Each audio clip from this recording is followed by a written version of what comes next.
শিলিগুড়ির পানিট্যাঙ্কি রুটে দুর্ঘটনা রুখতে এবার স্পিড গানের সাহায্যে গতি নিয়ন্ত্রণের অভিযান চালালো শিলিগুড়ি মেট্রোপলিটন পুলিশের বাগডোগরা ট্রাফিক গার্ডের পুলিশ কর্মীরা। এদিন অভিযান চালিয়ে প্রায় 25টি দ্রুত গতিতে চলা গাড়ি আটক করে তৎকাল জরিমানা করে পুলিশ কর্মীরা। এশিয়ান হাইওয়ে 2 নির্মাণ হবার পর স্বাভাবিকভাবেই একদিকে ভারত নেপাল সংযোগকারী এই মহাসড়কে যেমন যানবাহনের সংখ্যা বেড়েছে, ঠিক তেমনি বেড়েছে গাড়ির গতি।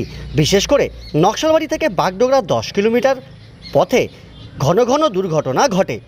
সেজন্য প্রশাসনের পক্ষ থেকে এই মহাসড়কে 40 কিলোমিটারের বেশি গতিতে গাড়ি চলার উপরে নিষেধাজ্ঞা জারি করেছে। এর জন্য বিভিন্ন জায়গায় সাইনবোর্ড লাগানো হয়েছে।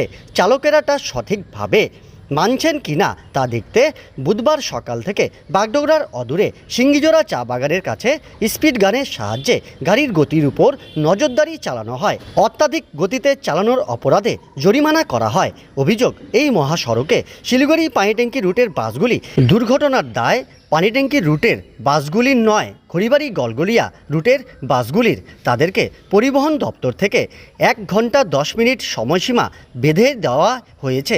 কোথায় আবার সিরিয়াল চালায়? আমাদের তো পানিট্যাঙ্কি রোডের গাড়ি হয় না তো, অ্যাক্সিডেন্ট হয় না তো, ওগুলো খড়িবাড়িকার হয়। আমাদের পানিট্যাঙ্কি গাড়ি তো আমাদের এমনি তো শর্ট টাইম, তার মধ্যে কয়টা হয়েছে। পানিট্যাঙ্কির আজ অব্দি কোনো প্যাসেঞ্জার বলতে পারবে না যে পানিট্যাঙ্কির গাড়ি অ্যাক্সিডেন্ট করছে।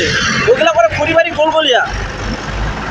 আর পানিট্যাঙ্কির গাড়ি তো শর্ট টাইমে, আর এত যদি যদি হতো তাহলে এমবি তাহলে পারমিট কেন দিছে এত শর্ট টাইমে? এইটা তো এমবিআরই গালতি। আমার টাইম আছে শিলিগুড়ি কোর্ট মোড় থেকে পানিট্যাঙ্কি অব্দি 1 ঘন্টা 10 মিনিট।